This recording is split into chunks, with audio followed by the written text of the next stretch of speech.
దానికి స్తోత్రం. హల్లెలూయా, హల్లెలూయా. ఆత్మలో ప్రార్థన చేయటం. చాలాసార్లు నాతో సహా మనందరము ఎక్కడ తొలగిపోతూ ఉంటాం, ఎక్కడ నిరుత్సాహానికి లేదా నిర్లక్ష్యాన్ని ప్రదర్శిస్తామంటే ఎక్కువ శాతం మంది ప్రార్థన చేసే విషయంలో నిర్లక్ష్యాన్ని ప్రదర్శిస్తుంటారు. ప్రార్థన చేసే విషయంలో, దేవుని దగ్గరికి వచ్చే విషయం, దేవునితో గడిపే విషయంలో, దేవునితో సహవాసం చేసే విషయంలో ఎక్కువ శాతము నిర్లక్ష్యానికి గురవుతూ ఉంటుంది ఈ ప్రార్థన అనేటువంటి అంశం వ్యక్తిగత జీవితాలలో. కానీ ఈరోజు మనం జాగ్రత్తగా ఆలోచన చేస్తే మనము ఆత్మలో, ఆత్మతో, ఆత్మ సహాయముతో, పరిశుద్ధాత్మ దేవుని యొక్క అభిషేకముతో, కృపతో, నడిపింపుతో, పరిశుద్ధాత్మ దేవుని యొక్క నడిపింపుతో మనము ప్రార్థన చేయవలసిన వారమై ఉంటున్నాం. మిత్రులారా, మనం జాగ్రత్తగా ఆలోచన చేస్తే, ఇక్కడ మనం జాగ్రత్తగా చూస్తే ప్రార్థన చాలా ప్రాముఖ్యమైనటువంటిది. మనం నిర్లక్ష్యంగా ఉండొచ్చు, కానీ అది చాలా ప్రాముఖ్యమైనటువంటిది, చాలా విలువైనటువంటిది. ఒక పక్షికి ఎన్ని రెక్కలు ఉంటాయి? 3 ఉంటాయా? 2 రెక్కలు ఉంటాయి. ఒక రెక్క లేదనుకో, ఒక రెక్కతో ఎగరగలుగుతుంది, అది ఎగరలేదు. మనము జాగ్రత్తగా ఆలోచన చేస్తే ఒక పక్షికి 2 రెక్కలు ఎలా అవసరమో ఎగరటానికి, క్రైస్తవ జీవితము ఎగరాలి అంటే వాక్యము, ప్రార్థన. ఏంటి చెప్పండి? వాక్యము, ప్రార్థన. ఈ 2 లేకపోతే క్రైస్తవ జీవితంలో మనము ఫలభరితమైనటువంటి క్రైస్తవ జీవితాన్ని మనం జీవించలేం. వాక్య ధ్యానం ఉండాలి, ప్రార్థన అనుభవము కూడా ఉండాలి. ప్రార్థన అనుభవములోనికి మనము ప్రార్థించే వారముగా, ప్రార్థనలో ఎక్కువ సమయం గడిపేటువంటి వారముగా. యేసుక్రీస్తు ప్రభు వారికి బాగా ఇష్టమైన కార్యం ఏంటంటే, పొద్దంతా సువార్త చెప్పేవాడు ఆయన, సాయంత్రం అయ్యేసరికి పోయి గెత్సెమనే తోటలో ప్రార్థన చేస్తా ఉన్నాడు. రోజు సాయంత్రం గెత్సెమనే తోటకు పోయేవాడు. ఆయన తన యొక్క పనిలో ప్రార్థనను ఏ రోజు కూడా నిర్లక్ష్యము చేయలేదు. వ్యక్తిగత ప్రార్థన. శిష్యులు అక్కడ కూర్చోండి, మీరు ఎక్కడ కూర్చోండి, నేను కొంత దూరం పోయి ప్రార్థన చేసేస్తానని చెప్పేసి ఆయన పోయి ప్రార్థించినట్లుగా మనం చూస్తూ ఉన్నాం. కనుక ప్రియమిత్రులారా, ప్రార్థనను మనము చాలా ప్రాముఖ్యత ఇవ్వవలసిన వారమై ఉంటున్నాం.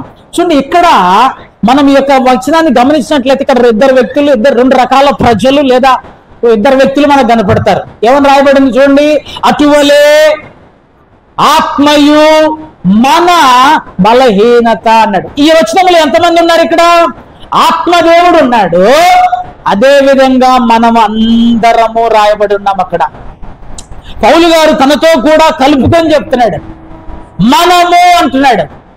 ఈ మనములో ఎవరెవరు ఉన్నారు? ఎవరు?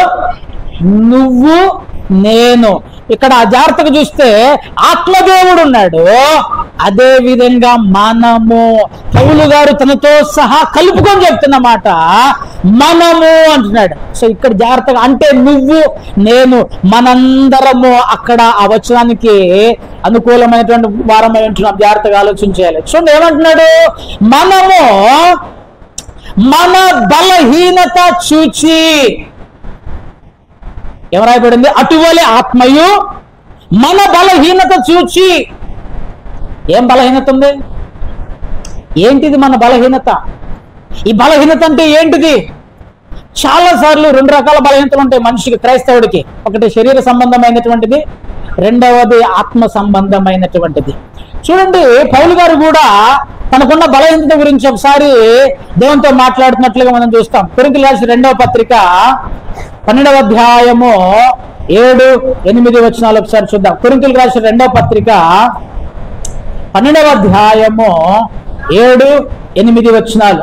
నాకు కలిగిన ప్రత్యక్షతలు బహు విశేషముగా ఉన్నందున నేను అత్యధికముగా హెచ్చిపోకుండా నిమిత్తము నాకు శరీరములో ఒక ముళ్ళు, నేను అత్యధికముగా హెచ్చిపోకుండా నిమిత్తము నన్ను నలుగగొట్టుటకు దూతగా ఉంచబడేను, నా యొద్ద నుండి తొలగిపోవాలనని దాని విషయమై ముమ్మారు ప్రభువును వేడుకొంటిని. జాగ్రత్తగా వినండి. పౌలు గారు గొప్ప పరిచర్య చేసేటువంటి వ్యక్తి. ఆ వ్యక్తి ఏమంటుందంటే, నాకు ఒక బలహీనత ఉన్నది, ఈ బలహీనత పోవాలని నా శరీరంలో ఒక ముళ్ళు ఉన్నది, ఆ ముళ్ళు పోవాలని నేను దేవుణ్ణి ప్రార్థన చేస్తూ ఉన్నా. ముమ్మారు ప్రార్థన చేసిన. ఒకసారి ప్రార్థన చేశా, జవాబు రాలే. రెండోసారి ప్రార్థన చేశా, జవాబు రాలే. మూడోసారి కూడా ప్రార్థన చేశా, దేవుడు నా పన్నవి ఆలకించటం లేదు. ఇప్పుడు స్టార్ట్ అవుతుంది అసలుది. ఏంటిది? కీర్తన గ్రంథం 38వ అధ్యాయం 8వ వచనంలో ఈయన మొదలు పెట్టాడు. కీర్తన గ్రంథము 38వ అధ్యాయం 8వ వచనం, నేను సొమ్మసిల్లి బహుగా నలిగి ఉన్నాను, నా మనోవేదనను బట్టి కేకలు వేయిచున్నాను. జాగ్రత్తగా వినండి. నా మనోవేదనను బట్టి నేను కేకలు వేయిచున్నాను. మనోవేదన ఎందుకు ప్రారంభమైంది? ఇన్నిసార్లు ప్రార్థన చేసినా, ఇన్నిసార్లు నేను దేవుని దగ్గరికి వెళ్ళి అడిగినా, ఇదిగో నా ప్రార్థన దేవుడు ఆలకించడం లేదు. ఎప్పుడైతే దేవుడు కొంచెం ఆలస్యం చేశాడో ఆటోమేటిక్గా మన లోపల మనస్సులో ప్రారంభం అవుతుంటది. ఏంటిది ఏంటిది ఏంటిది ఏంటిది ఏంటిది? ఆత్మలో కృంగిపోతుంటాం, ఆత్మలో బలహీనపరచబడుతుంటాం. జాగ్రత్తగా ఆలోచించండి ప్రియమైన బిడ్డలారా. మనము చాలా మందిని బలహీనులముగా ఉంటాం. ప్రార్థన విషయంలో చాలా మంది ప్రార్థన చేస్తాం, కానీ దాన్ని విశ్వసించడంలో కూడా బలహీనులమై ఉంటాం. ఆ ప్రార్థనకి దేవుడు జవాబు దయచేసేటటువంటి విషయంలో కూడా కొన్నిసార్లు మనము బలహీనతలను ఎదుర్కొంటూ ఉంటాం ప్రియమైన బిడ్డలారా. కానీ గ్రహించాల్సిన విషయం ఏంటో తెలుసా? దేవుడు ఆపుతున్నాడు అంటే దానికి ఒక గొప్ప ప్రణాళిక అనేటువంటిది ఉంటుంది. ఒకసారి నాలాంటి ఒకడు జార్జ్ ముల్లర్ గారి దగ్గరికి పోయిందట. జార్జ్ ముల్లర్ అంటే గొప్ప భక్తుడు. నేను దృఢమైన విశ్వాసిగా ఉండాలి అయ్యా అన్నాడట. ఎట్లాంటి విశ్వాసిగా ఉండాలి చెప్పాలి? ఎట్లాంటి విశ్వాసిగా ఉండాలి? మీలో ఎంతమందికి ఉంది ఆ కోరిక? నేను దృఢమైన బలమైన విశ్వాసిగా ఉండాలి అని ఎంతమంది కోరిక ఉంది? కొంతమందికి లేదు. నాకెందుకు లే విశ్వాసం వస్తుంది, వచ్చేం పోయాడు. బలమైన విశ్వాసిగా ఉండాలి నేనని కోరుకు అడిగాడట. నేనేం చేయాలి? అట్లాగా ఇప్పుడు మన జనరేషన్ ప్రజలైతే ఒక 10,000 పట్టరా పో అని చెప్పేవాళ్ళు. ఈ జనరేషన్ పాస్టర్లు అయితే నువ్వు బలమైన విశ్వాసిగా తయారు కావాలంటే నేను నీ కొరకు ప్రార్థన చేస్తా, ఒక 10,000 పట్టరా అనేవాళ్ళు. ఆయన ఏం చెప్పాడు తెలుసా? నువ్వు బలమైన విశ్వాసిగా ఉండాలంటే నువ్వు బలమైన శ్రమల గుండా పోవాలి అన్నాడు. హల్లెలూయా. నువ్వు దృఢమైన విశ్వాసిగా ఉండాలంటే దృఢమైన శ్రమల గుండా నువ్వు నడవాలి. అప్పుడే నువ్వు దృఢమైన విశ్వాసిగా ఉంటావు. నాకు కష్టం రావద్దు, బాధ రావద్దు, ఏమి ఇబ్బంది రావద్దు, ఏ నొప్పి కలవద్దు, కానీ నేను మాత్రం బలమైన విశ్వాసిగా తయారు కావాలి అంటే దేవుని యొక్క వాక్యం ఒప్పుకోదు. ఎవడైతే ఎక్కువ శ్రమలను ఎదుర్కొంటాడో వాడు రాటుదేలుతాడు. ఎవడైతే కఠినమైన పరిస్థితులు గుండా వెళ్తుంటాడో వాడికి అనుభవం వస్తుంది. వాడు రాటుదేలి దేవుని సన్నిధిలో ఒక గొప్ప విశ్వాసిగా మార్చబడతాడు. సో నేను ముమ్మారు ప్రార్థన చేశాడు, అయినా దానికి జవాబు రావటం లేదట. చాలాసార్లు మనం కూడా బలహీనలం అయిపోతుంటాం. ఇదిగో దేవుని సన్నిధిలో మనము విశ్వాస విషయంలో కొంచెం వెనకబడేటువంటి వారముగా ఉండిపోతూ ఉంటాం. కానీ గుర్తుపెట్టుకోండి, అటువంటి సమయంలో నీకు నాకు సహాయం చేయడానికి ఒక వ్యక్తి ఉన్నాడు. ఎవరైనా చెప్పండి? హల్లెలూయా. మన మూలవాక్యం దగ్గరే ఉండండి. అటువలే ఆత్మయు మన బలహీనతను చూచి ఏం చేస్తున్నాడట? సహాయము చేయుచున్నాడు. వీళ్ళరా, నిన్ను బలపరచడానికి నీ పక్కన ఎవ్వరు ఉన్నా లేకున్నా పరిశుద్ధాత్మ దేవుడు మాత్రం నిన్ను బలపరచడానికి సిద్ధంగా ఉన్నాడు. ఆయన ఇప్పుడు ఎక్కడున్నాడు? ఎక్కడున్నాడు? నీ లోపల ఉన్నాడు. ఆయన నీ లోపల ఉన్నాడు. నీ పరిస్థితిని మార్చడానికి, నీ గురించి సహాయం చేయటానికి రెడీగా ఎక్కడ బలహీనమవుతారు నా పిల్లలు, నేనున్నా, నేను సహాయం చేస్తా. సహాయం అనేటువంటి మాటకు అర్థం ఏంటో తెలుసా? కలిసి పంచుకోవటం. ఒక వ్యక్తి ఈ బరువు కొద్దిగా లేపి నా నెత్తి మీద పెట్టాయా అన్నాడు. జనరల్గా మన ఇళ్ళకి బట్టలు అమ్మేటువంటి వాళ్ళు వస్తుంటారు. రెండవది ఈ అద్దాలు ఇవి అమ్మేటువంటి వాళ్ళు వస్తుంటారు. వాళ్ళు దగ్గర మనం కొన్న తర్వాత ఏమడుగుతారు వాళ్ళు? అయ్యా కొద్దిగా ఇది, అమ్మ కొద్దిగా ఇది నా తల మీద ఎత్తుకు. అటుపక్క ఆమె పట్టుకుంటుంది, ఇటు పక్క మనం పట్టుకుంటాం. పట్టుకున్న నువ్వు బరువు మైకుండా ఊరికి అటు పట్టుకుంటావా? సహాయం చేసిన నువ్వు బరువు ఆ బరువును పట్టవా? ఖచ్చితంగా పడతాం. పట్టి ఆ బరువు, ఏ బరువు అయితే ఆ మనిషి మొయలేకపోతున్నదో ఆ బరువులో పాలు పంపులు పంచుకొని తిరిగి ఆమె తల మీద సహాయము చేశావు. పరిశుద్ధాత్మ దేవుడు సహాయం చేస్తున్నాడు. ఏ బలహీనతతో నువ్వు కృంగిపోతున్నావో ఆయన కూడా నీ యొక్క కష్టాన్ని పంచుకొని, నీ యొక్క శ్రమను పంచుకొని, నీ బాధను పంచుకొని నిన్ను ఆ యొక్క బాధ నుంచి విమోచించడానికి, ఆయన ఆ బాధ నుంచి విడిపించడానికి ఆ సహాయము చేసేటువంటి వాడుగా. దానికి స్తోత్రం. హల్లెలూయా. దేవుడు మనకు సహాయము చేయువాడు. ఆయన మన భారము మోసేటువంటి వాడు. ఈయన ఎక్కడో లేడు, ఎక్కడో వచ్చి ఎవరో దూరం నుంచి వచ్చి మనకు సహాయం చేయాలని అనుకోమాకండి. ఈయన, ఈ ఆత్మదేవుడు నీ హృదయంలో ఉండి, నీతో ఉండి, నీకు సహాయం చేస్తూ నిన్ను నడిపించేటువంటి వాడిగా ఉంటాడు. నువ్వు గుర్తించాలి ఫస్ట్ ఈ పరిశుద్ధాత్మ దేవుని యొక్క నడిపింపుని, పరిశుద్ధాత్మ దేవుని యొక్క ఆ యొక్క స్వరాన్ని, పరిశుద్ధాత్మ దేవుని యొక్క ఆలోచనని నువ్వు గుర్తించాలి. నువ్వు గుర్తించగలిగితే ఆయన ఎప్పుడు, ప్రతిసారి కృంగిన ప్రతి సమయంలో దేవుడు నీకు దగ్గరుండి, నీ బలహీనతలో ఈ భూమి మీద ఎవడు సహాయం చేసినా చేయకపోయినా దేవుడు మాత్రం సహాయం చేసేటువంటి వాడుగా ఉంటున్నాడు. హల్లెలూయా. రెండు చేతుల పైగా చెప్పాలి హల్లెలూయా. ఇందాకలా పౌలు గారు 3 సార్లు ప్రార్థన చేస్తే దేవుడు ఏమని ఆన్సర్ చెప్పాడు తెలుసా? చూడండి 9వ వచనం, కొరింథీయులకు రాసిన 2వ పత్రిక 12వ అధ్యాయం. అందుకు నా కృప నీకు చాలును, బలహీనత యందు నా శక్తి పరిపూర్ణమగుచున్నదని ఆయన నాతో చెప్పెను. కాగా క్రీస్తు శక్తి నా మీద నిలిచియుండు నిమిత్తము విశేషముగా నా బలహీనతల యందే బహు సంతోషముగా అతిశయపడుచున్నాను. చూడండి, నాకు బలహీనత ఉన్నది ప్రభువా, నా కృప నీకు చాలు. తీసేస్తా అంటలేడు ప్రియని బిడ్డలారా, ఈ ముళ్ళు తీసేస్తా అంటలేడు, ఈ బాధ తీసేస్తా అంటలేడు. ఏమంటున్నాడంటే నా కృప నీకు చాలు. నీ బలహీనతలో నా శక్తి ఏంటిది? యేసుక్రీస్తు ప్రభువు శక్తి ఏంటిది? ఆయన శక్తి పేరు ఏంటిది? ఆయనకున్న శక్తి ఏంటిది? పరిశుద్ధాత్మ దేవుని శక్తి. నా శక్తి, నా బలము నేనే నీలోనికి వస్తాను. చూడండి, నా శక్తి పరిపూర్ణమగుచున్నది.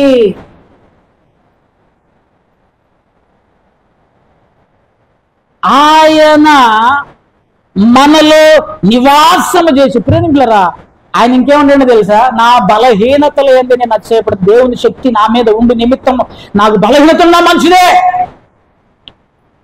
పరిశుద్ధాత్మ దేవుడు మనకు సహాయము చేసేటువంటి వాడే. నేను ఆ మధ్య మా ఊరు వెళ్ళాను. 2 సంవత్సరాల నుంచి నా పంచాయతీ ఎగతలేదు. వచ్చేటప్పుడు నేను ఏమనుకున్నాను తెలుసా? మొన్న కూడా ఏం రిజల్ట్ లేదు. వచ్చేటప్పుడు ఏమనుకున్నాను తెలుసా? నేను ఇంకా ప్రయత్నం చెయ్య. నా హృదయంలో వచ్చిందన్నమాట, దేవా నా ప్రయత్నాలు అయిపోయింది, నువ్వు చేస్తే తప్ప ఇది తెగదిక, నువ్వు చేస్తే తప్ప ఇది తెగదిక. నేను నోరు తెరిచి ఈ రోజు నుంచి ఎవరిని నా సమస్య గురించి అడగను. ఇక నువ్వే ఏ రోజు కార్యం చేస్తావో చెయ్యి. 2 ఏళ్ళు పట్టినాయి, 3 ఏళ్ళు పట్టినాయి.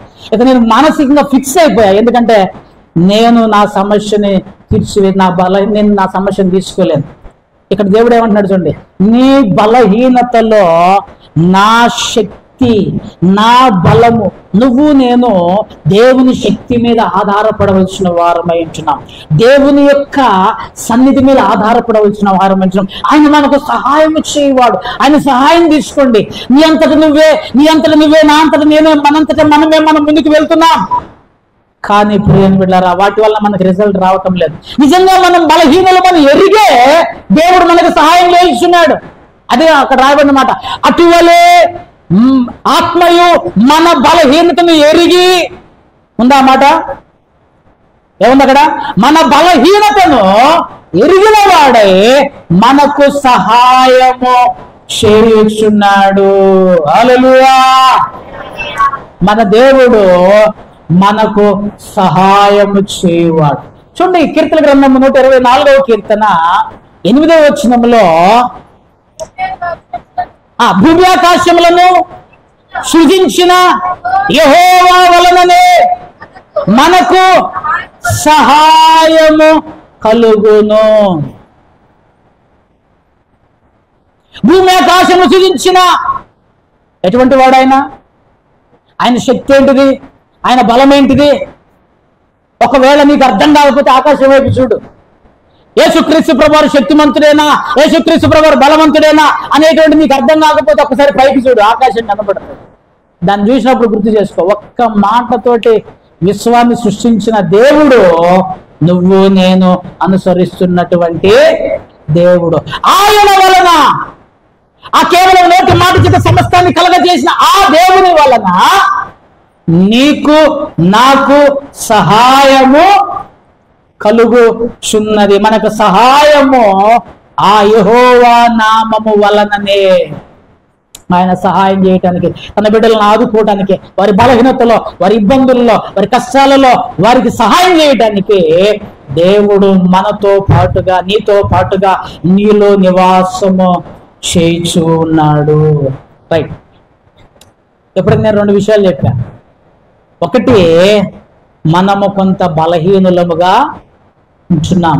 ఈ బలహీనతలో దేవుని యొక్క ఆత్మ మనకు సహాయము చేస్తూ ఉన్నాడు. జాగ్రత్తగా గమనించాలి. 3వది ఇక్కడ మాట గమనించినట్లయితే, మనకున్న ఇంకొక బలహీనత ఏంటో తెలుసా? అనేకమైన బలహీనతలో మనకున్న ఇంకొక బలహీనత ఏంటంటే, ఇది యుక్తముగా ప్రార్థన ఎలాగూ చేయవలనో మనకు తెలియదట. ఏందండి భలే ఉన్నారు మీరు, మేము గంటలు గంటలు ప్రార్థన చేస్తాం. అసలు దేవుని ఆత్మ ఏ విషయాల కొరకు ప్రార్థన చేసే మీకు నేను చూపిస్తా. దేవుని యొక్క ఆత్మ యొక్క ఉద్దేశం ఏంటిది? ప్రార్థనలో నడిపించటంలో, ఒక విశ్వాసని ప్రార్థనలో నడిపించటంలో దేవుని యొక్క ఆత్మ యొక్క ఉద్దేశం, ఆత్మ ఎటువంటి ప్రార్థనలు చేపిస్తాడనేటువంటిది మనం చూద్దాం. కానీ ఇక్కడ మనం జాగ్రత్తగా గమనించినట్లయితే నిజంగా చాలా మందికి ఏం ప్రార్థన చేయాలో, ఎలా ప్రార్థన చేయాలో, ఎప్పుడు చేయాలో, ఎక్కడ చేయాలో యుక్తముగా, మంచిగా, సరిగా ప్రార్థన చేయటము మనకు తెలియదు. ఇక్కడ మీకు ఒక విషయం చెప్తా. నా మనస్సు నాకు నచ్చినట్టుగా నువ్వు ఉండాలంటే నీకేం అర్థం కావాలి? నాకు ఏది నచ్చుతుందో నీకు తెలియాలి, అంతేనా? అప్పుడు నువ్వు నాకు నచ్చినట్టుగా, నేను నాకు నచ్చిన విధంగా మీరు ఉండగలుగుతారు. లేకపోతే ఇంకొకళ్ళు ఎవరైనా, కుటుంబమైన, భార్య అయినా, భర్త అయినా ఉండగలుగుతారు. దేవునికి నచ్చినట్టుగా ప్రార్థన చేయాలి. దేవునికి నచ్చిన ప్రార్థన నేను చెయ్యాలి అంటే, దేవుని హృదయంలో ఉన్న ప్రార్థన నేను చేయాలి అంటే దేవుని ఆత్మ నా మీద ఉండాలి. అర్థమవుతుందా ఈ మాట? దేవునికి ఇష్టమైన ప్రార్థన, దేవునికి నచ్చిన ప్రార్థన, దేవునికి హృదయంలో ఏదైతే ఉన్నదో అది నేను ఎరిగి ప్రార్థన చేయాలంటే ఆ దేవుని ఆత్మ నా మీద ఉన్నప్పుడు నేను ఆ దేవుని ఆత్మ నాకు నడిపిస్తుంది. కాబట్టి ఆ ఆత్మ దేవుని యొక్క సహాయముతో నేను ఆ దేవుని యొక్క ఇష్టపూర్వకంగా ప్రార్థన చేయగలుగుతా. ఈ ఆత్మ పక్కే జరిగింది. ఇప్పుడు నేను ఏ ప్రార్థన చేస్తా? నా ఇష్ట ప్రకారం ప్రార్థన చేస్తా, నా మనసు ప్రకారం ప్రార్థన చేస్తా, నా హృదయం ప్రకారం ప్రార్థన చేస్తా, నాకు నచ్చిన విధంగా నేను ప్రార్థన చేసుకుంటా. దేవుని యొక్క చిత్త ప్రకారం చేయాలంటే దేవుని మనసు ఎరిగిన దేవుని ఆత్మ నీలో నాలో ఉంటే అప్పుడు మనము దేవుని యొక్క ఆత్మ ప్రకారం ప్రార్థన. అందుకే అంటున్నాడు యుక్తముగా ప్రార్థన చేయటం మనకి తెలియదట. ఏం తెలియదు? చూడండి, మత్తయి సువార్త 20వ అధ్యాయం 22వ వచనంలో దేవుడు ఒక ప్రశ్న అడుగుతున్నాడు. మత్తయి సువార్త.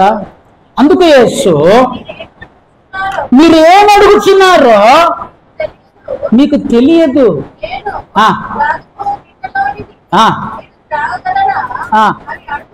అని అడుగగా, ఇక్కడ జాగ్రత్తగా రండి. యేసుక్రీస్తు ప్రభు శిష్యుల్లో ఇద్దరున్నారు. వాళ్ళ అమ్మంది జబదయి కుమారులని ఉంది. వాళ్ళ అమ్మగారు వచ్చింది. ముగ్గురు పోయి యేసయ్య దగ్గరికి పోయారు. ఆమె అడుగుతుంది, అమ్మ ఏం కావాలి? అయ్యా, హలో, హల్లెలూయా, ఏం కావాలి? అయ్యా చెప్పమ్మా, ఏం కావాలి? నీ రాజ్యంలో నా కొడుకు ఒకటి నీ కుడి పక్కన, ఒకటి ఎడం పక్కన కూర్చోవాలి. ఇప్పుడే స్వార్థం అనుకుంటున్నాం కానీ అప్పుడే ఉంది. నేనుండాలి ముందు. యేసుక్రీస్తు ప్రభు శిష్యుల్లోనే ఎగ్జాక్ట్ గా నేనుంటా ముందు. దేవుని బిడ్డలో మనం స్వార్థం పెట్టుకోకూడదు. అందరూ సమానంగా బ్రతకాలి. హల్లెలూయా. స్వార్థం. మిగతా 10 మంది పరిస్థితి ఏంది? వాళ్ళు ఎటన్నా పోని, నా కొడుకులు మాత్రం ఒకటి రైట్ ఉండాలి, ఒకడు లెఫ్ట్ ఉండాలి. యేసయ్యకి మేము రైట్ హ్యాండ్ తెలుసా? వెంటనే యేసుక్రీస్తు ప్రభు తెలుసా? అరే ఏం అడుగుతున్నారో మీకు అర్థమవుతుంది? అసలుకి మీరు అడుగుతున్నది, మీరు ఏం అడుగుతున్నారో మీకు తెలియటం లేదు, మీకు తెలియదు. చాలా మంది ఈ రోజు కూడా మనం ఏం అడుగుతున్నామో మనకు తెలియదు. ఏం ప్రార్థన చేస్తున్నామో, దేని కొరకు ప్రార్థన చేస్తున్నారో, అసలు దేవుని యొక్క చిత్తం ఏంటిది, దేవుని యొక్క ఉద్దేశం ఏంటి ప్రార్థన చేయటంలో, నేనేం అడుగుతున్నాను, దేవుడు ఎటుపోమంటున్నాడు, నేను ఎటుపోతున్నాను, నా యొక్క ఆలోచన ఏంటిది, చాలా సార్లు మన చుట్టే తిరుగుతుంటాడు. కానీ దేవుడు అంటున్నాడు మీకు తెలియదు. యుక్తముగా ప్రార్థన చేయటం మీకు తెలియదు. ఎందుకు తెలియదంటే మనము మన మనసుతోటి ఆలోచన చేస్తూ ఉన్నట్లుగా మనం చూస్తాం. ఆయన అన్నాడు, నేను దీన్ని తాగే గిన్నెలో మీరు తాగుతారా అంటే, తప్పకుండా ప్రభు తాగుతాం అన్నాడు. ఇంకొక 4 వచనాల తర్వాత అదే గెత్సెమనే తోటలో రోమా సైనికులు వచ్చేసి యేసుక్రీస్తు ప్రభువుని పట్టుకుంటే, మేము తాగుతాం ప్రభువా అన్న ఈ ప్రగల్భాలు పలికిన ఈ వీళ్ళు ఒక్కడు వెళ్ళాడు. నేను తాగే గిన్నెలేదు మీరు తాగుతారా అంటే, తాగుతాం ప్రభువా. ఎందుకు తాగు? మీ కోసం పేతురు గారు, నీ కొరకు నేను చచ్చిపోవడానికి కూడా రెడీ అన్నాడు. ఒక్కసారి రోగులు వచ్చేసి మీద పడేసరికి ఎక్కడోడు అక్కడ. చాలా సార్లు మనము చెప్పే మాటలు, మనం చేసేటువంటి పనులు చాలా డిఫరెంట్ గా మనకు కనపడుతుంటాయి. సో మీరు మనకు యుక్తముగా ఏ సహాయం చేస్తున్నాడు చూడండి. ఇక్కడ మన పక్షంగా మనకున్నటువంటి ఇంకో బలహీనత, మనకు ప్రార్థన చేయటము రాదు సరిగా. చూడండి, యాకోబు రాస్తాడు కొంతమంది గురించి. యాకోబు భక్తుడు ఏమంటుందంటే 4వ అధ్యాయం 2వ వచనంలో, యాకోబు రాసిన పత్రిక 4వ అధ్యాయం 2వ వచనం, మీరు ఆశించుచున్నారు కానీ మీకు దొరుకుటలేదు, నరహత్య చేయుదురు, మత్సరపడుదురు కానీ సంపాదించుకొనలేరు, పోట్లాడుదురు, యుద్ధము చేయుదురు కానీ దేవుడిని అడగనందున మీకేమీ దొరుకుటలేదు. కష్టాలు నేను తెలుసు, కొంతమందికి బాధ ఉందని తెలుసు, అయినా కూడా ప్రార్థన చేయరండి. కష్టం ఉంది, బాధ ఉంది, ఇబ్బంది ఉంది, అయినా కూడా ప్రార్థనకు రారు, ప్రార్థన చేయరు. కొంతమంది మూర్ఖంగా ఉంటారు. మళ్ళీ ఉల్టా ఏమంటారు తెలుసా? దేవుడు మాకు అన్యాయము చేశాడు. ఈ మాట ఒక ఆమె అంత తెలుసా బైబిల్లో? ఆమె పేరు నయోమి. రూతు గ్రంథం చదువుకోండి పోయి. ఈ నయోమక్క కాదు, ఆమె బైబిల్లో ఒక ఆమె ఉంది. మళ్ళీ నయోమి అంటే నన్నే అన్నాడు అనుకున్నారు. ఆమె యెరూషలేము బెత్లెహేము నుంచి వదిలిపెట్టి మోయాబు దేశానికి పోయింది. భర్త చనిపోయాడు, 2 కొడుకులకి పెళ్లిళ్ళు చేసింది, 2 చనిపోయారు. చివరికి ఆమె స్టేట్మెంట్ ఏమి వచ్చిందో తెలుసా? సర్వశక్తుడు నాకు అన్యాయము చేశాడు. అన్యాయం ఎందుకు చేస్తాడు నీకు? ఆ ఊర్లో ఉన్న వాళ్ళందరూ అక్కడ బతకలే, కరువు వచ్చిన కష్టం వచ్చిన దేవుని కాళ్ళు పట్టుకొని దేవుని యొక్క సన్నిధిలో దేవుని యొక్క సహాయంతో అక్కడ బతకలే. అక్కడ కష్టం వచ్చిందని చెప్పేసి నువ్వు మోయాబు దేశం పోతే దేవుని దగ్గర కష్టం వచ్చిందని చెప్పేసి అని దేవుడు చిన్న కష్టం పెట్టాడు, చిన్న సమయం వచ్చే లేకపోతే చిన్న సహాయం అందలేదని చెప్పేసి, కష్టం వచ్చింది, ఇబ్బంది వచ్చిందని చెప్పేసి దేవుణ్ణి వదిలి దూరం పోతే, దేవుణ్ణి వదిలి సాతాన్ని వెంబడిస్తే, దేవుణ్ణి వదిలి ఈ లోకాన్ని వెంబడిస్తే మళ్ళీ దేవుడు అన్యాయం చేశాడు. చూడని బిడ్డలారా, ఆలోచించాలి. మనమే మనకు అన్యాయం చేసుకుంటాం, దేవుడు అన్యాయస్తుడిగానే కాదు. చూడండి ప్రేమికులారా, మనము అడగనందున ఇదే నయోమి గారు అక్కడే ఉండి కన్నీరు గార్చి ఏడ్చి ప్రార్థన చేస్తే దేవుడు కార్యం చేయలేదు ఆ దేశంలో. కొన్ని రోజులకి మరలా దేవుడు దర్శించి ఆ బెత్లెహేమును దర్శించాడని చెప్పేసి అన్నప్పుడు ఆమె తిరిగి మరలా వచ్చింది. ప్రేమికులారా, నేను ఎందుకు ఈ మాట చెప్తున్నా అంటే, స్వల్పమైన వాటి కొరకు దేవుణ్ణి వదిలి పక్కదారులు పడుతున్నాము, అల్పమైన వాటి కొరకు వెనక తిరుగుతున్నాము. కానీ నువ్వు నేను దేవుని మీద ఆధారపడవలసిన వారు ఉంటున్నాం. కొన్నిసార్లు ప్రార్థన కూడా చేస్తలేము. రాత్రి మేము ధ్యానం చేశాం, సడలిన చేతులను బలపరచుడి. హెబ్రీయులకు రాసిన పత్రిక 12 తర్వాత చదువుకోండి. సడలిన చేతులు. సడలిన చేతులు అంటే ఏంటిది? ఇంగ్లీష్లో ఏముందంటే డ్రాపింగ్ హ్యాండ్స్ అని ఉంది. ఏంటిది? Dropping hands. డ్రాపింగ్ హ్యాండ్స్ అంటే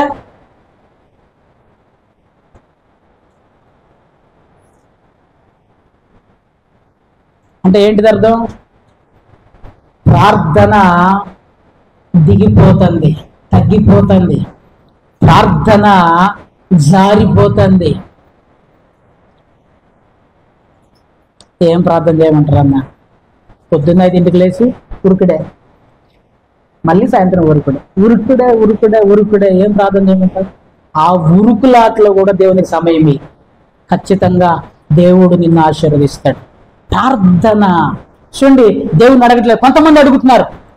4వ వచనం, అధ్యాయం 3వ వచనం, మీరు అడిగినను మీ భోగముల నిమిత్తము వినియోగించుటకై దురుద్దేశముతో అడుగుదురు గనుక మీకేమీ దొరకట్లేదు.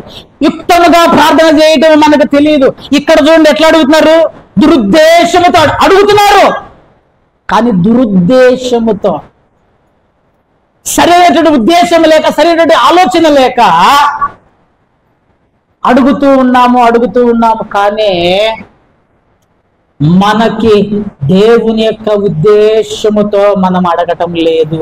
యుక్తముగా ఎలాగూ ప్రార్థన చేయవలనో మనకి తెలియడం లేదు. సో అటువంటప్పుడు మరి ఇప్పుడు ఆత్మదేవుడు ఉన్నాడు కదా, ఏం చేస్తున్నాడు మరి అంటే చూడండి,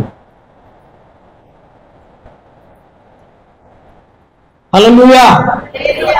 ఇందాక మన మూలవాక్యం, అటువలే ఆత్మయు మన బలహీనతను ఎరిగి సహాయము చేయుచున్నాడు. ఏలయనగా యుక్తముగా ప్రార్థన చేయటం ఎలాగో మనకు తెలియదు కనుక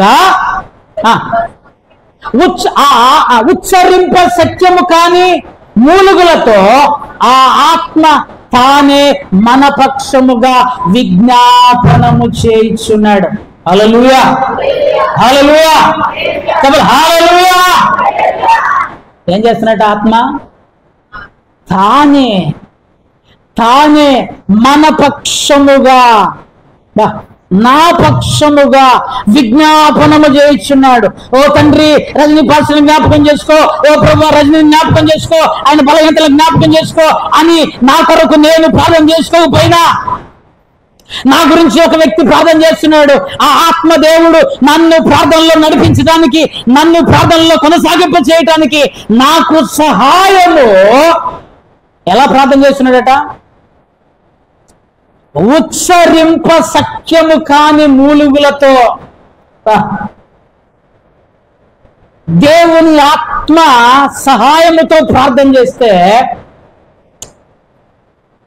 చుట్టుపక్కల ఏం జరుగుతుంది, ఎవరున్నారు, ఏంటిది, ఎలా కుమ్మరించబడి ఆత్మ నడిపింపుతో పరిశుద్ధాత్మ ఉచ్చరింప సఖ్యము కాని మూలుగులతో పదాలు దొరుకుతలేవు. ఆయన లోపల నుంచి మూలుగుతూ ఉన్నాడు. నీలో నాలో నుంచి ఆయన మనల్ని ప్రార్థనలో నడిపించడానికి ఆ మూలుగులతో ఆయన మనకు సహాయము చేయించున్నాడు. బిడ్డలారా, మనము ఆ యొక్క అనుభవములోనికి రావాల్సిన వారమై ఉంటున్నాం. ఆ యొక్క అనుభవంలోనికి రావాల్సిన వారమై ఉంటున్నాం. యూదా రాసిన పత్రిక 1వ అధ్యాయం 20వ వచనంలో, యూదా రాసిన మొదటి పత్రిక, యూదా రాసిన పత్రిక 1వ అధ్యాయం 20వ వచనం. ప్రియులారా, మీరు విశ్వసించు అతి పరిశుద్ధమైన దాని మీద మిమ్మల్ని మీరు కట్టుకొనుచు పరిశుద్ధాత్మలో ప్రార్థన చేయుచు. హల్లెలూయా,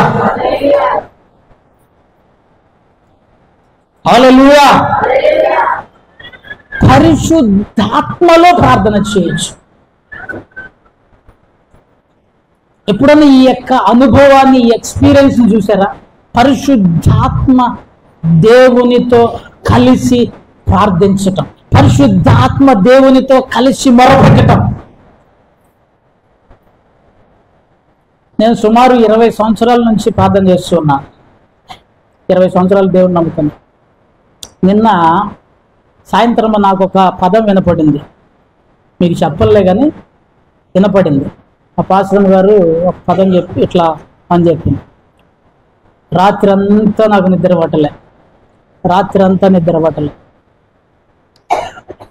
12 అయింది, 1 గంట అయింది. పడుకున్న అటు ఇటు తిరుగుతున్నా. 4:30కి లేచేసినాక 4:30కి లేచి వచ్చి ఇక్కడ మోకరించాం నేను, మా పాస్టర్ అమ్మ. లిటరల్గా మీరు నమ్ముతారు లేదో, 1 గంట సేపు ఏడిచామండి.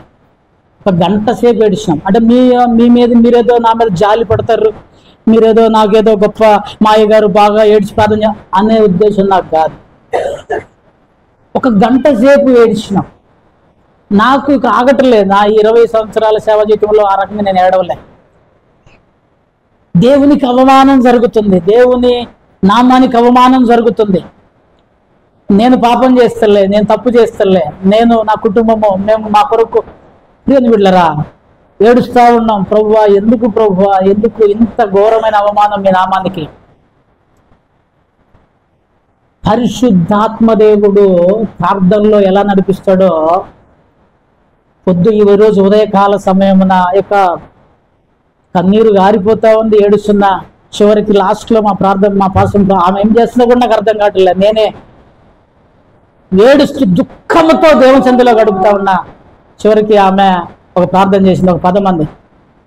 ఎవరైతే చెడ్డ మాట పలికారో వాళ్ళ నోటితోనే ప్రభువా నువ్వు గొప్ప కార్యము చేపిస్తావు. ఆ పదం విన్న తర్వాత నాకు నెమ్మది అనిపించింది. హల్లెలూయా. బిడ్డలారా, దేవుని యొక్క ఆత్మతో ప్రార్థన చేయడం ప్రయత్నం చేయండి. దేవుని యొక్క ఆత్మ సహాయముతో మోకరించడం ప్రయత్నం చేయండి. ఇక వచ్చాను, కూర్చున్నాను, ప్రభువానికి స్తోత్రం. రావటం ఏం అన్ని చూసుకోండి. గోడ ఎక్కడ ఉంది, ఫ్యాన్ ఎక్కడ ఉంది, ఇవి చూసుకోండి. మీ ఫెసిలిటీస్ చూసుకొని కూర్చోండి, తప్పేం లేదు. కానీ నీ యొక్క హృదయము దేవుని సందులో కుమ్మరించేటప్పుడు పక్కవారిని చూడొద్దు, ఇటువాడిని చూడొద్దు, వెనకవాడిని చూడొద్దు. హృదయము దేవుని పరిశుద్ధాత్మలో ప్రార్థన చేయుట, ఉచ్చరింప సఖ్యము కాని మూలుగులతో, దుఃఖముతో, హృదయములో నుంచి భారముతో, వేదనతో యేసుక్రీస్తు ప్రభువు గెత్సెమనే తోటలో ప్రార్థన చేస్తూ ఉన్నాడు. ఆయన భారముతో వేదన పడి ప్రార్థన చేస్తూ ఉండగా ఆయన చెమట రక్త బిందువుల వలె కారి నేల మీద పడినట్లుగా వేదనతో కూడిన ప్రార్థన ప్రభు సన్నిధిలో పరిశుద్ధాత్మ నడిపిస్తాడు. చూడండి ప్రేమిలారా, 2 రకాల ప్రార్థనలు ఉంటాయి.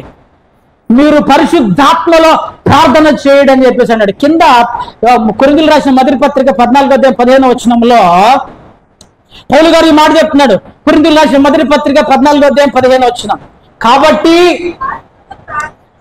ఇక్కడ జాగ్రత్తగా ఉండే, ఆత్మతో ప్రార్థన చేతును, మనసుతో ప్రార్థన చేతును, పాడుదును, మనసుతోనూ పాడుదును. జాగ్రత్తగానండి, ఇక్కడ 2 రకాల ప్రార్థనలు ఉన్నాయి. ఆత్మతో చేసే ప్రార్థన, మనసుతో చేసే ప్రార్థన. మనసుతో చేసే ప్రార్థన అంటే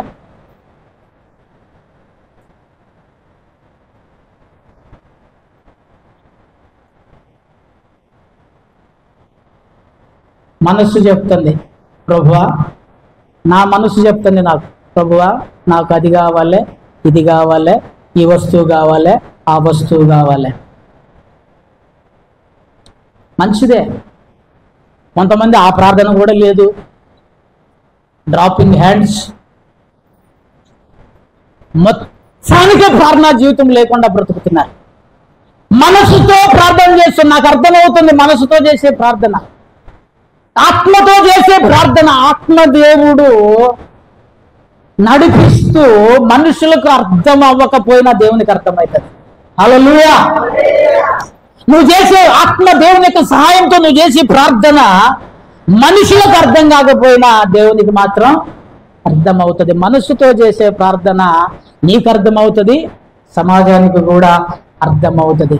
ఆత్మలో ప్రార్థించేటువంటి వారముగా. కొంతమంది అప్పుడప్పుడు చూస్తుంటా 2 ముక్కలు, ప్రభువా స్తోత్రం, పటికట్టు పదాలు అంటారు. ఏంటి? పడికట్టు పదాలు, క్లోజ్. హృదయముల నుంచి వచ్చే ప్రార్థన వేరు, పెదాల నుంచి వచ్చేటువంటి ప్రార్థన వేరు. పెదాలతో కాదు మనం చేయాల్సిన, హృదయ అంతరంగములో నుంచి పరిశుద్ధాత్మ దేవుని సహాయముతో మనము మూలిగేటువంటి వారముగా ఉండాలి అని చెప్పేసి అని బైబిల్ స్పష్టంగా తెలియజేస్తుంది. మీకు ఒక వ్యక్తి గురించి చూపిస్తే, ఈమె గురించి మీకు అందరికి బాగా తెలుసు. ఎవరీమె? హన్నా. అందరికీ తెలుసు హన్నా. ఏంటిది? మొదటి సమూయేలు గ్రంథం 1:9-10 చదవండి. వారు షిలోహులో అన్నపానములు పుచ్చుకున్న తరువాత హన్నా లేచి ఎలీ మందిర స్తంభము దగ్గరనున్న ఆసనం మీద కూర్చుని ఉండగా బహు దుఃఖాక్రాంతురాలై వచ్చి యెహోవా సన్నిధిని ప్రార్థన చేయించు బహుగా ఏడ్చుచు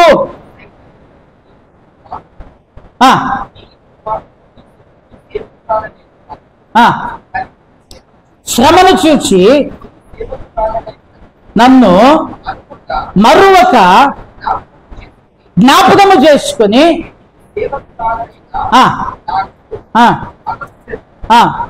దయచేసిన ఎడల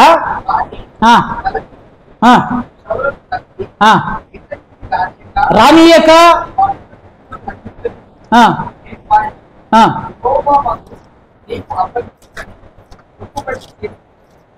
దేవునికి స్తోత్రం. హల్లెలూయా. 12 వచ్చిందండి ఒకసారి. ఏలయనగా హన్నా తన మనస్సులోనే చెప్పుకొనుచుండెను, ఆమె పెదవులు మాత్రము కదులుచుండి. రైట్, ఇక్కడ జాగ్రత్తగా గమనించండి.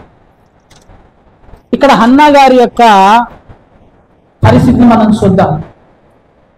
బహు దుఃఖాక్రాంతురాలై దేవుని సన్నిధికి వచ్చి ప్రార్థన చేయించు బహుగా ఏడ్చుచు. అంతవరకు ఆగండి. ఆమె చేసిన ప్రార్థన అక్కడ రాయబడింది. దుఃఖపడి ప్రభువా నన్ను జ్ఞాపకం చేసుకో, నీ దాసురాలైన నన్ను జ్ఞాపకం చేసుకో, అని దుఃఖపడి ఏడుస్తూ ఉంటే ఏలి ఆమెను చూసి ఏమన్నాడంటే, ఇంకా మత్తురాలవై ఉన్నావు అన్నాడు. ఎందుకన్నాడు ఆ మాట? ఎందుకన్నాడంటే అక్కడ రాయబడిన మాట, ఆమె పెదవులు మాత్రము కదులుతున్నాయి, పదాలు బయటికి రాలే. మరి ఎట్లా రాశారు ఇక్కడ ఆమె చేసిన ప్రార్థన? అక్కడ దగ్గర ఉన్న ఏలీ గారు వినలేదు. ఆమె ఏం ప్రార్థన చేస్తుందో ఏలీ గారు వినలేకపోయాడు. మరి మనకెట్లా రాయబడ్డా? ఎవరు రాశారు ఈ ప్రార్థన? విన్న వ్యక్తి ఎవరు? దేవుడు, పరిశుద్ధాత్మ దేవుడు. ఆయన రాపిచ్చాడు. వాక్యం అంతా దేవుని యొక్క దైవావేశం వలన కలిగిన లేఖనాలు.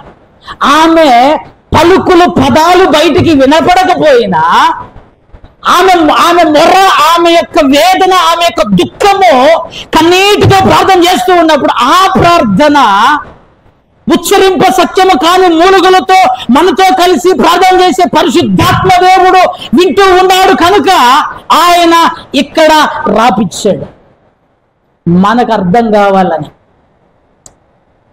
వీళ్ళరా, ప్రార్థన అంటే మనసుతో చేయండి, తప్పేమి లేదు, మనసుతో కూడా చేయండి. కానీ ఆత్మతో చేసే ప్రార్థనకి అది ఇది ఎట్లా ఉంటుందంటే, దేవుని యొక్క సన్నిధిలో దాన్ని అనుభవించిన వాడు, పరిశుద్ధాత్మ సహాయముతో ప్రార్థన అనుభవం ఉన్నవాడు దాన్ని వర్ణించటంలో అసాధ్యం. ఇక దేవుని యొక్క తర్వాత ఎంత నెమ్మది ఉంటుందంటే హృదయంలో, ఈ లోకములో ఏది ఉన్నా లేకున్నా ఆకాశమందు నీవు తప్ప నాకు ఈ లోకములో ఎవరు అక్కరలేదు. చూడండి, మనస్సులోనే చెప్పుకొనిచున్నాను అని చెప్పేసి అని అంటున్నట్లుగా ఆమె పెదవులు కదులుచున్నాయి, ఆమె స్వరము వినపడటం లేదు. చూడండి ప్రేమలరా, ఆమె చెప్తున్న మాట ఈ 15వ వచనం ఒకసారి చదవండి. 15వ వచనం ఒకసారి చదవండి. హన్నా, అది కాదు నా ఏలినవాడా, నేను మనో దుఃఖము గలదాననై విన్నాను. నేను ద్రాక్షారసమునైనను మద్యమునైనను పానము చేయలేదు, కానీ నా ఆత్మను యెహోవా సన్నిధిని కుమ్మరించుచున్నాను. నా ఆత్మను యెహోవా సన్నిధిని కుమ్మరించుచున్నాను. మనో దుఃఖము గలదాననై బహు దుఃఖాక్రాంతురాలనై దేవుని సన్నిధిలో ఏడ్చి ఏడ్చి ఏడ్చి, పదాలు కాదు హృదయం మాట్లాడుతూ ఉన్నది, పెదవులు కాదు మనస్సు, హృదయంలో ఆత్మ కుమ్మరించబడుతూ ఉన్నది. ప్రార్థన అంటే నిర్లక్ష్యము మనము వహించటానికి వీలు లేదు. ప్రార్థన అంటే నిర్లక్ష్యంగా మనం ఉండటానికి వీలు లేదు. ప్రియని బిడ్డలారా, ప్రార్థనలో శక్తి ఉన్నది, ప్రార్థనలో విలువ ఉన్నది. ప్రార్థన చేసేటువంటి జీవితాలు కట్టబడతాయి, ప్రార్థన చేసేటువంటి కుటుంబాలు కట్టబడతాయి, ప్రార్థన చేసేటువంటి వ్యక్తుల జీవితాలు ఆశీర్వదించబడతాయి. ఎక్కడైతే ప్రార్థన ఉండదో 100 క్రియలు చెప్పగలుగుతా, నేను 100 సాక్ష్యాలు చెప్పగలుగుతా. పేతురు చెరసాల్లో ఉంటే సంఘం అత్యాసక్తితో ప్రార్థన చేయగా, పేతురున్న చెరసాలలో వెలుగు కలిగిందట. వీళ్ళు ఎక్కడో ఉండి ప్రార్థన చేస్తుంటే అక్కడ రిజల్ట్ కనపడుతుంది. హల్లెలూయా. నువ్వు ఇప్పుడు భారముతో దుఃఖముతో ప్రార్థన చేస్తే కొన్ని సంవత్సరాల తర్వాత నీ రిజల్ట్ కనపడుతుంది, కొన్ని రోజుల తర్వాత నీ రిజల్ట్ కనపడుతుంది. వీళ్ళరా, నువ్వు నేను ప్రార్థనను నిర్లక్ష్యము చేయడానికి వీలు లేదు. చూడండి, నా ఆత్మను కుమ్మరించుకొనిచున్నాను. ఇంకేం చేస్తుందట? పనికి మాలిన దానిగా ఎంచవద్దు, అత్యంతమైన కోప కారణమును బట్టి బహుగా నిట్టూర్పులు విడచుచు దీనిని చెప్పుకొనుచుంటిన నేను. బహుగా నిట్టూర్పులు విడచుచు. ఎప్పుడన్నా నిట్టూర్పులు విడిచారా? నిట్టూర్పు అంటే ఏంటిది? దేవుని సన్నిధిలో దుఃఖముతో వేదనతో ప్రార్థన చేసినప్పుడు వచ్చేటువంటి ఊపిరి, స్తోత్రం, ఊపిరి బలంగా, బాధగా, దుఃఖంగా బయటకు వస్తుంది. వేదనతో బయటకు వస్తుంది, ఊపిరి వస్తుంది. ఆ యొక్క వేదన దుఃఖముతో ఉన్నప్పుడు నిట్టూర్పులు బయటకు వస్తున్నాయి. ఆ నిట్టూర్పులతో నేను ప్రార్థన చేస్తున్నాను అయ్యా, ఇట్లాగా దేవుడు నీ ప్రార్థన ఆలకించాడు పో అన్నాడు. హల్లెలూయా! దేవుడు నీ ప్రార్థన ఆలకించాడు. ఇల్లమ్మా, నువ్వేదైతే మనవి చేస్తున్నావో ఆ మనవి దేవుడు నీకు ఎటువంటి వాడు పుట్టాడు తెలుసా? ఒక మహాప్రవక్త పుట్టాడండి, సమూయేలు గారు. నన్ను అడిగితే వాళ్ళ ఆయన అన్నాడు, 10 మంది కొడుకుల కంటే నేను ఎక్కువ వాడిని కాదమ్మా అన్నాడు. 10 మంది కొడుకులు ఉన్నా కూడా సమూయేలుకి సమం కాదు. హల్లెలూయా! ప్రార్థనను కనిపెట్టు. ఒక అద్భుతమైన జీవితం, అద్భుతమైనటువంటి ఆశీర్వాదం నీ జీవితంలో, నా జీవితంలో మనం పొందుకుంటాం. నిర్లక్ష్యం చేయొద్దు, పైకి చేయొద్దు, మాటలతో చేయొద్దు. హృదయాన్ని కుమ్మరించు. ఖచ్చితంగా నీ మొర దేవుని సన్నిధికి చేరుతుంది. ఎందుకో తెలుసా? ఈ నిట్టూర్పులతో, ఉచ్చరింప సఖ్యము కాని మూలుగులతో నువ్వు ప్రార్థన చేస్తున్నావు అంటే దాని అర్థం ఏంటో తెలుసా? ఆ పరిశుద్ధాత్మ దేవుడు నిన్ను నడిపిస్తున్నాడు అని. ఆయన లేకపోతే అటువంటి ప్రార్థన మనం చేయలేం. ఆయన లేకపోతే అటువంటి ప్రార్థన నిజంగా మనం చేయలేం. ఈరోజు పైకి ప్రభువా దీవించు, ప్రభువా అదివు, ప్రభువా ఇదివు. దేవుని ఆత్మతో ప్రార్థన చేసి చూడండి, దేవుని కార్యాలు మన జీవితాల్లో జరుగుతాయి. నేను పొద్దున బాగా దుఃఖపడ్డా, ప్రభువా ఈ అనుభవం చాలా రోజులు మిస్ అయ్యాను ప్రభువా, మధ్యలో పోగొట్టుకున్నాను ప్రభువా, ఇటువంటి అనుభవం పోగొట్టుకున్నాను ప్రభువా మధ్యలో. కానీ దేవుడు మరలా తిరిగి ఆ యొక్క అనుభవములోనికి ప్రేమ బిడ్డలారా, ప్రార్థన నిర్లక్ష్యము చేయకూడదు. నిట్టూర్పులతో మనం ప్రార్థించేటువంటి వారముగా ఉండాలి. హల్లెలూయా! ఎప్పటికి నేను 4 చెప్పా. ఒకటి, ఆయన మన బలహీనతలను, మనం బలహీనులమై ఉన్నాం, దేవుడు మనకు సహాయం చేయించున్నాడు. మనకున్న ఇంకొక బలహీనత ఏంటంటే మనకు యుక్తముగా మంచిగా ఎలా ప్రార్థన చేయాలో మనకు తెలియదు. కనుక పరిశుద్ధాత్మ దేవుడు మనలను ప్రార్థనలో నడిపిస్తూ ఉన్నాడు. ఎలా నడిపిస్తున్నాడంటే ఉత్సరింప సత్యము కాని మూలుగులతో మనల్ని ఆయన ప్రార్థనలో నడిపిస్తున్నాడు. మనము ఆయన ప్రార్థనలు నడిపిస్తున్నప్పుడు ఆ ప్రార్థనకు మనము స్పందించే వారముగా మనం ఉండాలి అని చెప్పేసి నేను మీకు తెలియజేస్తున్నాను.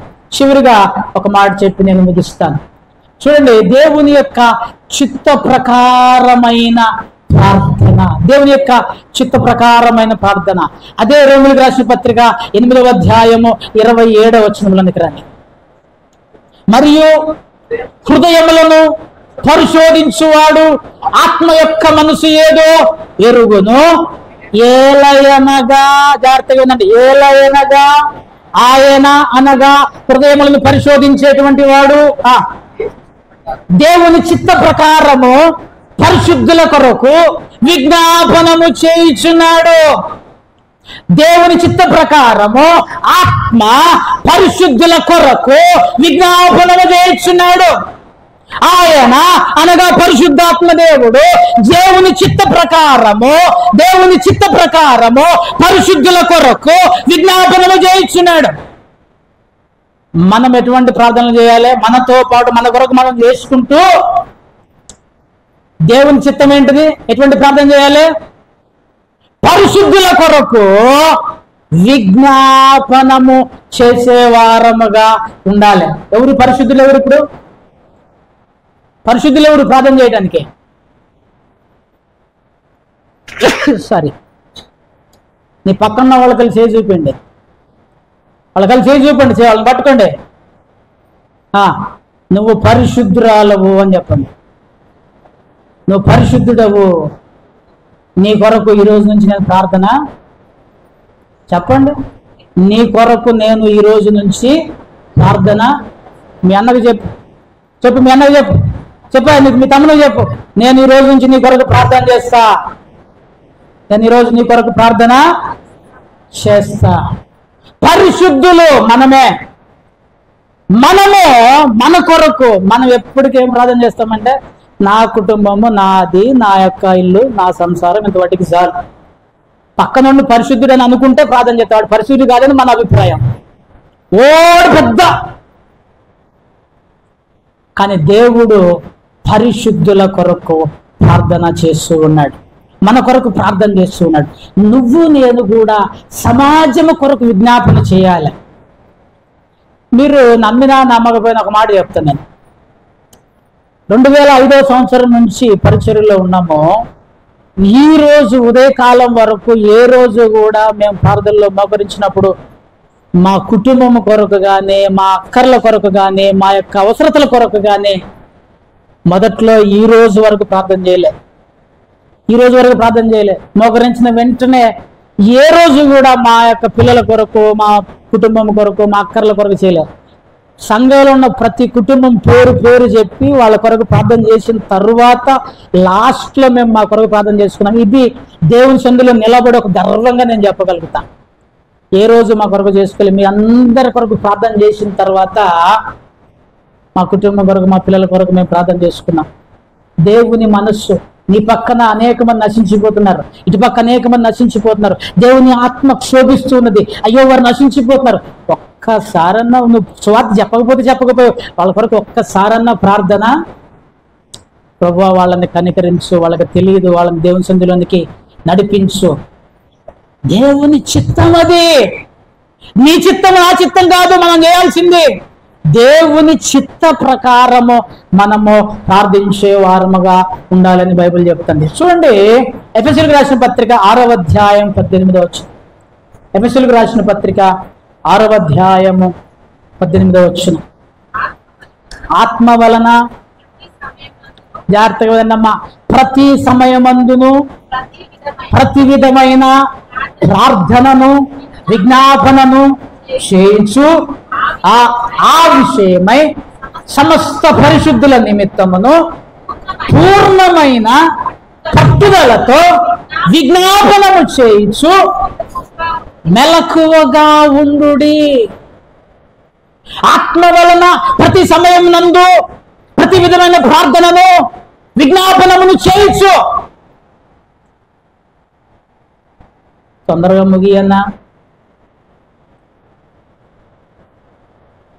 ముగియన్నా, ఇప్పుడు కాదు. ప్రార్థనలో వచ్చే మాట, ఇంకా ఈయన ముగిస్తలేడు, ఇంకా ప్రార్థన అయిపోతలేదు, టైం అయిపోయింది, 9:30 అయింది, ఇంకా ప్రార్థన అయిపోవటం లేదు.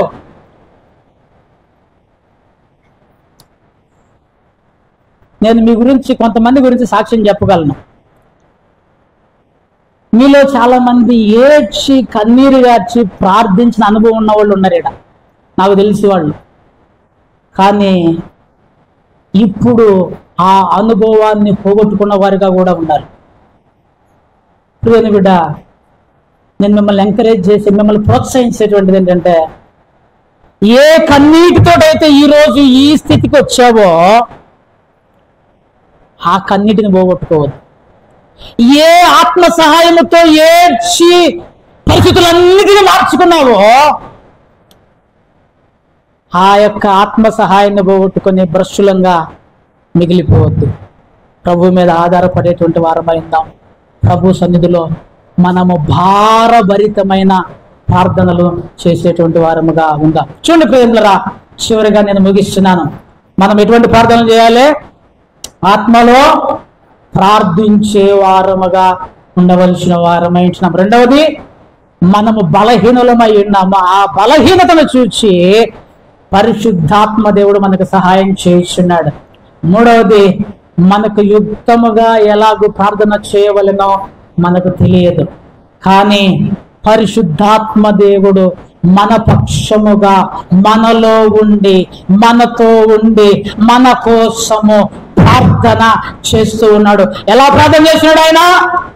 ఉచ్చరింప సఖ్యము కాని మూలుగులతో ఆయన మన పక్షముగా విజ్ఞాపనము చేస్తున్నాడు. నీ పక్షముగా విజ్ఞాపన చేస్తున్నాడు. నువ్వు ఆత్మను నింపుకొని ఆత్మ సహాయాన్ని పొందుకొని ఆత్మ వలన ప్రతి విషయంలో ప్రతి సమయంలో ప్రతి విధమైన ప్రార్థనలు చేయొచ్చు. పట్టుదల కలిగిన ప్రార్థన అంటే